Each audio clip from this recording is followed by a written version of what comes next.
NBA business, CP3 Chris Paul has been traded from the OKC Thunder to the Phoenix Suns. Yo, this broke my heart, man. I wanted him for my New York Knicks, the team that I retired from. I felt like he would have fit very well. I feel like he makes other players better, and the Knicks are very young. He would have helped them the same way that he did with OKC. And just historically, Chris Paul has always been a player like that. I love players like this. I grew up watching players like this. My man's Jason Kidd, baby. I'm heartbroken that he didn't join the Knicks. It was a big rumor that he would have joined them back in the early 2010s alongside Carmelo Anthony and Amare Stoudemire. They were going to form a big three. Unfortunately, it never formulated because of some of the things that the front office had did. You know how the Knicks are, they're not competent. OKC, the GM, Sam Presti, he be asking for mad stuff, and the Knicks wasn't trying to get finesse. Because we couldn't trade for the piece that I wanted, I hope we just go in a different direction. Don't trade for the Energizer Bunny, Mr. Alejandro's favorite player in the game today, West Breezy, Russell Westbrook. No, don't do that. Like I said, if you get him for free, that's lit, but he might stunt the growth of the young goons.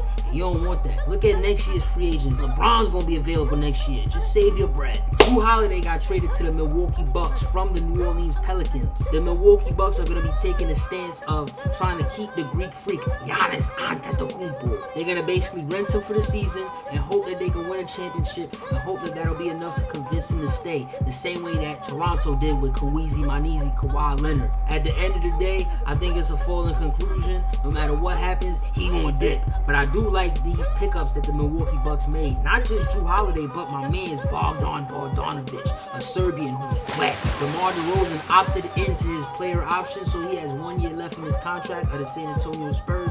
A lot of cats are looking at him to possibly go to a different team. He probably will end up getting traded. He probably felt like he would have made less money on the market per year, so he wanted to get that 27 mil, you feel me? He's from Cali, Compton to be exact, so he might be interested in getting a trade to the Clippers or the Lakers. Robert Covington got traded from the Houston Rockets to the Portland Trailblazers. Robert Covington is 3-and-D, baby. Every championship team needs a player like Robert Covington. 3-and-D. Don't ask for the ball. Hit threes and play goon defense. But this basically goes to show that the Houston Rockets are completely in sell mode, which leads up to the dustiest beard in the game today, baby. James Harden, the MVP candidate for the past few seasons, the barbecue sauce ISO god. He was offered a 2-year, $100+ million extension. He said no to that. On average, that's near $50+ million.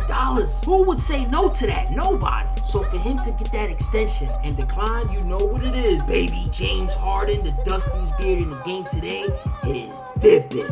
He wants to reunite with his OKC mans KD in Brooklyn, and I think it's only a matter of time. With Giannis, it might not happen this offseason. It might happen next offseason, but he definitely going. NBA draft is next. Ooh, I can't wait. It's gonna be so lit.